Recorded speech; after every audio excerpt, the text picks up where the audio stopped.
Hi friends, welcome to my channel. ഇന്ന് ഉച്ചയൂണിന് എന്താ കറി എന്ന് വെച്ചിട്ട് ആലോചിക്കുന്ന സമയം കൊണ്ട് നമുക്ക് ഉണ്ടാക്കാൻ പറ്റിയ ഒരു റെസിപ്പിയാണ് ഞാനിപ്പോൾ ഇവിടെ കാണിക്കുന്നുള്ളത്. അപ്പോൾ നമുക്ക് കണ്ടു നോക്കാം. ഞാനിപ്പോൾ ഒരു ബൗളിൽ ഒരുണ്ട പുളി എടുത്തിട്ടുണ്ട്, ചക്കരപ്പുളി. അതിലോട്ട് നല്ല തിളക്കുന്ന വെള്ളം ഒഴിച്ചിട്ട് ഇവിടെ ഒന്ന് മാറ്റി വെക്കണം. അപ്പോൾ ഇത് നല്ല ഈ പുളി ഇതിലോട്ട് നല്ല അലിഞ്ഞ് വരണം. അതുവരെ നമുക്കൊന്ന് വെയിറ്റ് ചെയ്യണം. ഇപ്പോൾ ഞാനൊരു ചട്ടി അടുപ്പത്തിൽ വെച്ചിട്ട് ചൂടായിട്ടുണ്ട്. അതിലോട്ട് ഓയിൽ ഒഴിച്ച് കൊടുക്കുക. വെളിച്ചെണ്ണ ആണെങ്കിൽ അത്രയും നല്ലത്. കുറച്ചധികം തന്നെ ഒഴിച്ച് കൊടുക്കുന്നുണ്ട്. ഏകദേശം ഒരു 2 ടേബിൾ സ്പൂൺ ആവും. ഓയിൽ നല്ല ചൂടായതിനു ശേഷം അതിലോട്ട് 1 ടീസ്പൂണ് ഉലുവ ഇട്ട് കൊടുക്കുന്നുണ്ട്. അതോടൊപ്പം തന്നെ കുറച്ച് കറിവേപ്പിലുണ്ട്, അത് ഇട്ട് കൊടുക്കുക. എന്നിട്ട് ഏകദേശം ഇതൊന്ന് പൊട്ടി തുടങ്ങാനാകുമ്പോഴത്തേക്കും അതിലോട്ട് 2 വലിയ സവാളയാണ് ഞാൻ ചേർക്കുന്നുള്ളത്. എൻ്റെ കയ്യിൽ ഇപ്പോൾ ചെറിയ ഉള്ളി ഇല്ല. ചെറിയ ഉള്ളി ഉണ്ടെങ്കിൽ അത് തന്നെ ചേർത്ത് കൊടുത്താൽ കുറച്ചും കൂടി നല്ല ടേസ്റ്റ് ആയിരിക്കും. ഇപ്പോൾ ഉള്ളി ഇല്ലാത്തൊരു പേരിലാണ് ഇപ്പോൾ സവാള ചേർക്കുന്നത്. ഉലുവ പൊട്ടി തുടങ്ങുമ്പോൾ തന്നെ ഈ സവാള ഇട്ട് കൊടുക്കണം. കാരണം ഇല്ലെങ്കിൽ സവാള ഉലുവ കരിഞ്ഞ് പോയാൽ പിന്നെ ഒരു കയ്പ്പ് രസമായിരിക്കും, രുചി മാറിപ്പോകും. അതിൻ്റെ പേരിലാണ് ഞാൻ പറയുന്നത്. ഉലുവ ഇട്ട് കൊടുത്ത ഉടനെ തന്നെ സവാളയും ചേർത്ത് കൊടുക്കുക. ഇത് നന്നായിട്ടൊന്ന് വഴണ്ടി വരണം. കുറച്ച് സവാള തളർന്ന് തുടങ്ങുമ്പോൾ അതിലോട്ട് ഒരു വലിയ വെളുത്തുള്ളി തന്നെ ചേർത്ത് കൊടുക്കുന്നുണ്ട്. വെളുത്തുള്ളി എത്ര കൂടുതലാണോ അത്രയും നല്ല ടേസ്റ്റാണ് ഈ കറിക്ക്. എനിക്ക് നന്നായിട്ട് ഒന്ന് വഴറ്റി കൊടുക്കണം. ഇപ്പോൾ സവാളയൊക്കെ പൊരിഞ്ഞ് വന്നിട്ടുണ്ട്. ഇതിലോട്ട് ഞാനിപ്പോൾ ഒരു തക്കാളി ചേർക്കുന്നുണ്ട്. ഇത് അത്ര അധികം പുളിയില്ലാത്ത തക്കാളിയാണ്. പുളിയുള്ള തക്കാളി ആണെങ്കിൽ കുറച്ച് ചേർത്ത് കൊടുത്താൽ മതി. കാരണം ഇതിൽ പുളി ഒഴിക്കുന്നുണ്ടല്ലോ. പിന്നെ ഇതിന് ഉപ്പ് ചേർത്തിട്ടുണ്ടായില്ല, ഉപ്പ് ചേർത്ത് കൊടുക്കാം.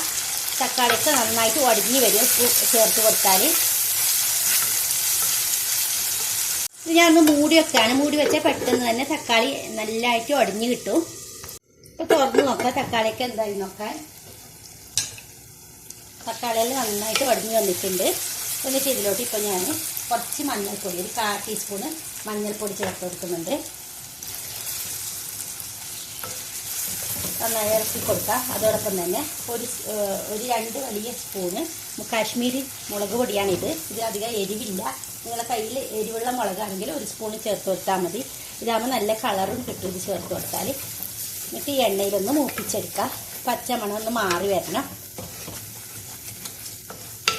കരിഞ്ഞ് പോകാതെ നോക്കണം. ഈ സമയം തീയൊന്ന് ചെറുതാക്കി കൊടുത്താൽ മതി.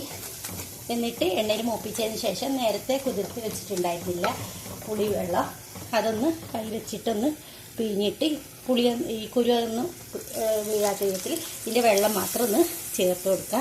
ഇതൊന്ന് പിഴിഞ്ഞെടുക്കുക. ഇത് കളയാം. അതൊന്നും കൂടി മിക്സാക്കി കൊടുക്കുക.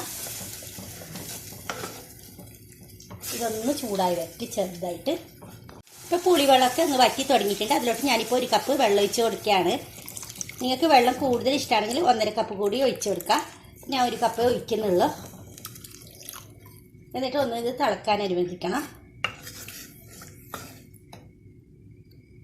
ഇപ്പോൾ നന്നായിട്ട് തിളച്ച് തുടങ്ങിയിട്ടുണ്ട്. അതിലോട്ട് ഞാൻ 1 സ്പൂൺ ശർക്കര പൊടി ചേർക്കുന്നുണ്ട്. ശർക്കര കട്ടയാണെങ്കിൽ ചെറിയൊരു കഷ്ണം ചേർക്കുക. അതും ഇല്ലെങ്കിൽ കുറച്ച് 1/4 ടീസ്പൂണ് പഞ്ചസാര ചേർത്ത് കൊടുത്താലും മതി. ഇത് ചേർക്കുമ്പോഴേക്ക് നല്ലൊരു ടേസ്റ്റ് ബാലൻസ്, എരിവും പുളിയൊക്കെ ബാലൻസ് ചെയ്യും ഈ ശർക്കര ചേർത്ത് കൊടുത്താൽ. ഒന്നും കൂടി തിളപ്പിച്ചിട്ട് നമുക്ക് മാറ്റാം.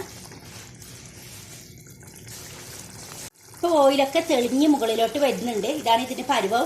ഒന്നും കൂടി വറ്റണമെങ്കിൽ കുറച്ചും കൂടി തിളപ്പിച്ചെടുത്താൽ മതി. ഇത്ര ലൂസ് വേണമെങ്കിൽ നിങ്ങൾ ഇങ്ങനെ തീ ഓഫാക്കിയാൽ മതി. പിന്നെ ഇത് 2 ദിവസം ഇരുന്നാലും ഒന്നും കേടൊന്നാവത്തില്ല. ഒരു സൈഡ് ഡിഷായിട്ടോ അല്ലെങ്കിൽ ഉച്ചയ്ക്ക് കറിയൊന്നും ഇല്ലെങ്കിൽ ഇത് പെട്ടെന്ന് ഉണ്ടാക്കിയിട്ട് കഴിച്ചാൽ നല്ല ടേസ്റ്റ് ആയിരിക്കും. ചോറ് കഴിക്കാൻ മറ്റു കറികളൊന്നും ഇല്ലെങ്കിൽ ഇത് മാത്രം മതി.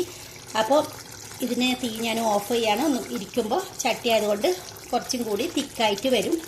അപ്പോൾ ഈ റെസിപ്പി നിങ്ങൾക്ക് ഇഷ്ടമായാൽ എൻ്റെ വീഡിയോ ഒന്ന് ഷെയർ ചെയ്യാൻ മറക്കരുത് കേട്ടോ.